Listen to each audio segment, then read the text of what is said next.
என் தங்கப்பிள்ளையே, இன்று உன் வராகி அம்மா என்னுடைய வாக்கினை நீ கட்டாயமாக கேட்டே தீர வேண்டும்.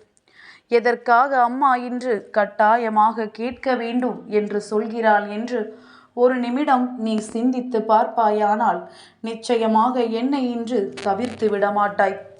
என் தங்கமே, உன்னுடைய வாழ்க்கையில் நல்லது ஒன்று நடக்கப் போகின்றது.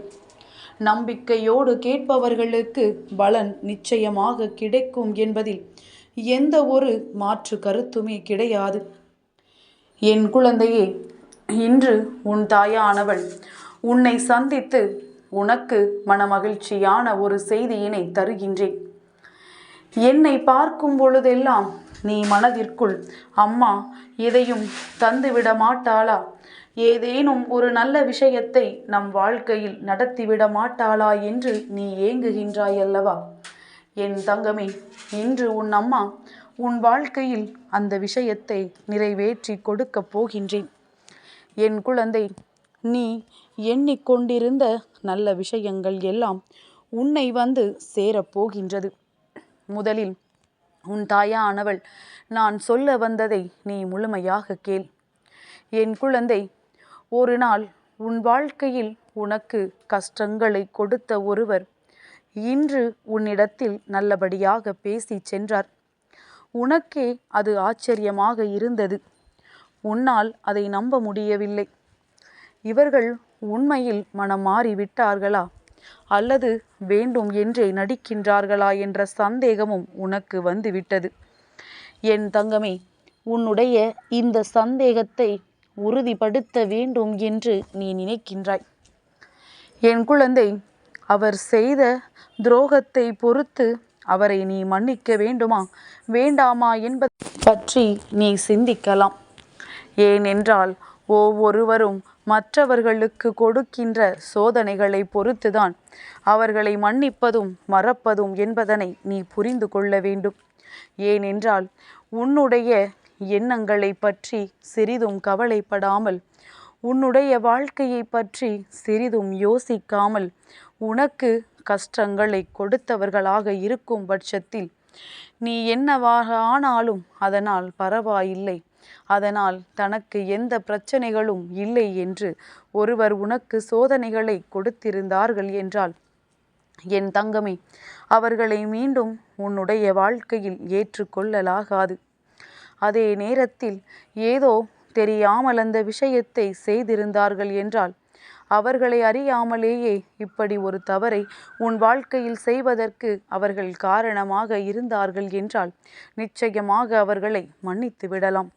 இரண்டிற்கும் வித்தியாசம் இருக்கின்றது என்பதனை நீ புரிந்து கொள். என் தங்கமே, நீ இப்பொழுது இதில் உனக்கு என்ன நல்லது நடந்திருக்கிறது என்று சிந்திக்கின்றாய் அல்லவா? என் குழந்தை, உனக்கு கெடுதல் செய்ய நினைத்தவர்களுக்கு இப்பொழுது உன்னுடைய உதவி தேவைப்படுகிறது. அப்படியானால் நீ ஒரு நல்ல நிலையில் இருக்கின்றாய் என்பதை முதலில் புரிந்து கொள்.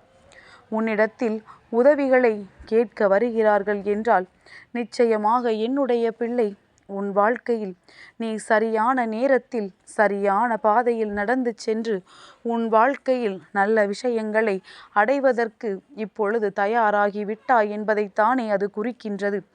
இது உனக்கு நடந்த மிகப்பெரிய நல்ல விஷயம் அல்லவா? என் தங்கமே, இந்த நல்ல விஷயத்தை அடைந்ததற்காக முதலில் நீ உன் தாயானவள் எனக்கு தான் நன்றி சொல்ல வேண்டும். ஏன் தெரியுமா? அம்மா உன்னுடைய எதிரிகளும் துரோகிகளும் உன்னை சூழ்ந்த பொழுதெல்லாம் அவர்களுக்கு தண்டனைகளை மட்டும் கொடுக்கவில்லை, நல்ல அறிவையும் அவர்களுக்கு கொடுத்திருக்கின்றேன். தான் செய்தது எத்தனை பெரிய தவறு என்பதை அவர்களுக்கு புரிய வைத்திருக்கின்றேன். ஆனால் அவர்களை மன்னிப்பதும் மறப்பதும் உன்னுடைய வேலை. அதில் ஒரு பொழுதும் உன் தாயானவள் நான் தலையிட மாட்டேன். யாருக்கும் நீ இதை செய்து கொடு என்று அம்மா ஒரு பொழுதும் உன்னிடத்தில் கேட்க மாட்டேன். ஏனென்றால் நீ பட்ட கஷ்டம் உனக்கு தானே தெரியும். அதனால் உனக்கு உண்மையாகவே யாருக்கு நல்லது செய்ய வேண்டும் என்று தோன்றுகின்றதோ, யார் வாழ்க்கையில் நல்லது நடத்தி கொடுக்க வேண்டும் என்று உனக்கு தோன்றுகின்றதோ அதை நீ செய்து கொடுத்தால் போதும். என் தங்கமே, இத்தனை கஷ்டங்களை அனுபவித்த நீ ஒருவருக்கு எதையும் கொடுக்கவில்லை என்றாலும் யாரும் உன்னை பழித்து பார்க்க போவது கிடையாது. ஏனென்றால் எல்லோருக்குமே தெரியும் நீ அனுபவித்த வேதனைகள் எத்தனை பெரியது என்று. மற்றவர்கள் உன்னை பற்றி என்ன நினைத்தாலும் அதை பற்றி கவலைப்படாதே. ஏனென்றால் என் குழந்தை, நீ இந்த வாழ்க்கையில் அனுபவித்த சோதனைகள் ஏராளம் அல்லவா? யாரெல்லாம் உன்னை ஆட்டி பார்க்க நினைத்தார்களோ அவர்கள் முன்னிலையில் இன்று நீ நல்லபடியாக வாழத் தொடங்கிவிட்டாய். அவர்களின் வாழ்க்கை ஆட்டம் காண தொடங்கிவிட்டது. இனி நீ கவலைப்படுவதற்கோ வேதனைப்படுவதற்கோ எதுவும் இல்லை. என் தங்கமே, யார் உன்னை எதுவென்று சிந்திக்கின்றார்களோ, யார் உன்னை பற்றி எதுவெல்லாம் சரி என்று நினைக்கின்றார்களோ அதுவெல்லாம் இனி உன்னுடைய வாழ்க்கையில் தவறென்று மாறப்போகின்றது. ஏன் தெரியுமா? அவர்கள் உன்னை பற்றி நீ நல்ல நிலைக்கு வரமாட்டாய், வாழ்க்கையில் முன்னேற மாட்டாய் என்றெல்லாம் சிந்தித்தார்கள். ஆனால் என் பிள்ளை, நீ அப்படி அல்ல. இந்த வாழ்க்கையில் அடுத்த கட்டத்தை நோக்கி நகரத் தொடங்கிவிட்டாய். உனக்கு இந்த வாழ்க்கையை பற்றிய அனுபவம் சரியாக கிடைத்து விட்டது. எப்படி சென்றால், எந்த பாதையில் சென்றால் இந்த வாழ்க்கையின் அடுத்த கட்டத்தை அடைய முடியும் என்பதனை நீ தெளிவாகவே புரிந்து கொள்ள தொடங்கிவிட்டாய். அதனால் இனிமேல் உனக்கு வேதனைப்படுவதற்கும் கவலைப்படுவதற்கும் வாழ்க்கையில் எதுவும் இல்லை. எல்லா நிலைகளையும் கடந்து இன்று ஓர் முடிவிற்கு நீ வரத் தொடங்கி இருக்கின்றாய். உனக்கே தெளிவான முடிவு எடுக்கின்ற பக்குவம் வந்துவிட்டது. சில நேரங்களில் மட்டும்தான் என் பிள்ளை யாருடைய பேச்சினையாவது கேட்டு குழப்பமடைந்து விடுகின்றாய். இனி குழப்பம் என்பது உனக்கு எப்பொழுதும் இருக்கக்கூடாது. இனி உன் வாழ்க்கை உனக்கென்று செய்கின்ற சில விஷயங்களை நீ நிச்சயமாக நல்லபடியாக அனுபவிக்க வேண்டும். யாரும் உன்னை பற்றி கவலைப்படாதபடி என் பிள்ளை, நீ நல்ல நிலைக்கு ஏற்கனவே வந்துவிட்டாய். உன்னை பற்றி கவலைப்படுகின்றவர்கள் யார் என்றுதானே இப்பொழுது சிந்திக்கின்றாய். என் தங்கமே, நீ என்னதான் சொன்னாலும் என்னதான் இல்லை என்று மறுத்தாலும் உன்னுடைய வாழ்க்கையிலும் உன்னை நினைத்து வேதனைப்படுகின்றவர்கள் உன்னோடு இருக்கத்தான் செய்கின்றார்கள். நீ அதிகமான துரோகத்தையும் ஏமாற்றத்தையும் சந்தித்ததனால் உன்னோடு இருக்கின்ற சில உண்மையான உறவுகள் உனக்கு அடையாளம் தெரியாமல் போய்விட்டது. இனிமேல் அந்த உறவுகளை நீ அடையாளம் காணப் போகின்றாய்.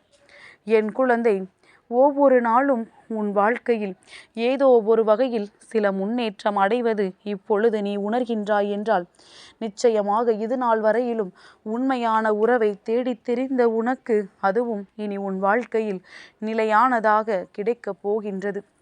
என் தங்கமே, நான் சொல்கின்ற நிலையான உறவு ஒருவேளை உன்னை பெற்றவர்களாக இருக்கலாம், அல்லது உன் வாழ்க்கையில் உனக்கு ஒரு நல்ல நட்பு கிடைக்கலாம், அல்லது நல்லதொரு வாழ்க்கை துணை கிடைக்கலாம். கிடைக்கின்ற உறவு இனி உனக்கு நல்ல உறவாக இருக்கும் என்றுதான் அம்மா சொல்கின்றேன். ஏனென்றால் இது நாள் வரையிலும் நீ சந்தித்தவர்கள் எல்லோருமே ஏதோ ஒரு வகையில் உன்னை ஏமாற்றத்தானே செய்தார்கள். இனிமேல் சந்திக்க போகின்றவர்கள் நிச்சயமாக உனக்கு உண்மையான அன்பினை மட்டும்தான் கொடுக்கப் போகின்றார்கள். என் குழந்தை, பெற்றோர்கள் எப்படி அம்மா இனிமேல் மனமாற முடியும் என்று நினைக்கின்றாயல்லவா? என் தங்கமே, சிலர் அவர்கள் வாழ்க்கையில் நடந்து கொள்கின்ற விதத்தை பொறுத்து வெறுத்து ஒதுக்குகின்றார்கள். அப்படி உன்னுடைய மனநிலையில் ஏற்பட்ட மாற்றங்களைக் கண்டு அவர்கள் மனவேதனை அடைந்திருந்தால் இனிமேல் நீ செய்ய போகின்ற செயல்களைக் கண்டு மனம் மாறி உன்னை அன்போடு ஏற்றுக்கொள்ள தொடங்கி விடுவார்கள். என் தங்கமே, எல்லாமே சில காலம்தான். வாழ்க்கையில் மாற்றங்களும் வாழ்க்கையில் ஏற்றங்களும் மாறி மாறி வந்து கொண்டே இருக்கத்தான் செய்யும். என் தங்கமே, ஏற்றமும் இரக்கமும் இருக்கும் பொழுது நீ எந்த சூழ்நிலையிலும் மனம் தளர விட்டு விடாதே. என் பிள்ளை, உன் வாழ்க்கையில் நல்லதை நடத்தி கொடுப்பவள் இந்த வராகி நான் என்பதை மட்டும் நீ எப்பொழுதுமே மறந்து நிற்காதே. எந்த சூழ்நிலையிலும் எப்பேற்பட்ட கஷ்டத்திலும் அம்மாவினுடைய அன்பினை புரிந்து கொண்டால் எந்நாளுமே உனக்கு நல்லது மட்டுமே நடக்கும். இது நாள் வரையிலும் நடந்தவை எல்லாம் நடந்தவையாகவே இருக்கட்டும். இனிமேல் நடப்பவை எல்லாம் உனக்கு நல்லதாகவே நடக்கும் என்பதை மட்டும் நீ புரிந்து கொண்டால் போதும்.